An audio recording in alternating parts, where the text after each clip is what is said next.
96.9% sa ating mga viewers ay hindi pa nakapag-subscribe sa ating YouTube channel.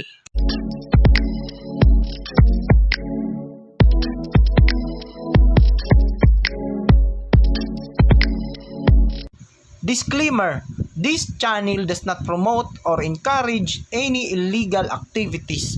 All contents provided by this channel is meant for educational for... So what's up guys? So welcome back po sa panibago nating videos at panibagong tips na naman ang gagawin natin ngayon.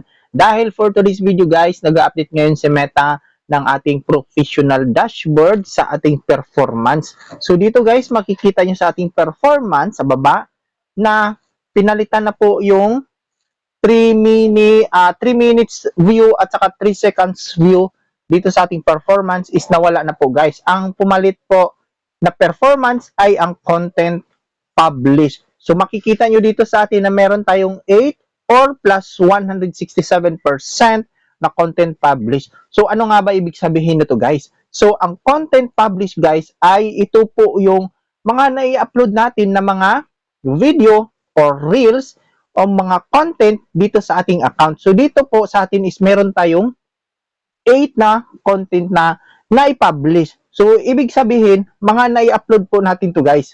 So from previous 28 days. So ibig sabihin guys, mamumula na naman itong content publish natin kung yung previous 28 days mo to versus this month naman, kunyari nag-upload ka last month ng 10 video and then ngayong month nag-upload ka naman ng 8 video. So for sure yung content publish mo ay mag-re-read na naman yan or mamumula naman po yung dashboard natin dito kasi ito po yung content publish natin na bababa po ito or magre-read kapag ngayong month ay hindi ka mag-upload. So ibig sabihin mag-upload ka palagi ng video araw-araw or kung gusto mong mag-green yung content publish mo kasi ito po yung ibig sabihin ng content publish. Kailangan mong mag-upload ng mag-upload hanggang sa magkulay green po ito. Dahil dito sa kabilang account natin guys is hindi pa po siya nag-update. So dito makikita natin. Ayan, so interactions pa po yung ang performance natin dito sa kabila. Din sa kabilang account natin is nag-update na po into content publish. So yun po ang ibig sabihin ng content publish guys.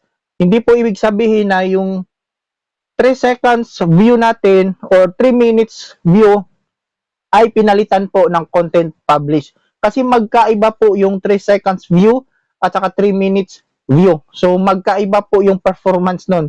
Pero hindi po ibig sabihin na pinalitan po si 3 seconds view or 3 minutes view into content publish kasi iba po ang ibig sabihin ng content publish sa 3 seconds or 3 minutes view. So nandito po yan sa See More Insights, yung 3 seconds na sinasabi nyo, nandito po yan, ayan. So 3 second views at saka 1 minute video views. So dyan po natin makikita yung mga minute views natin. So iba po ang ibig sabihin ng content publish. So, yun po ang ibig sabihin. So, yun lang po guys. So, may katanungan kayo sa ating video. So, pwede kayong mag-comment and mag-PM po sa akin. At sa mga nahirapan pa rin dyan na makuha yung in-stream ads, pwede ko kayong tulungan.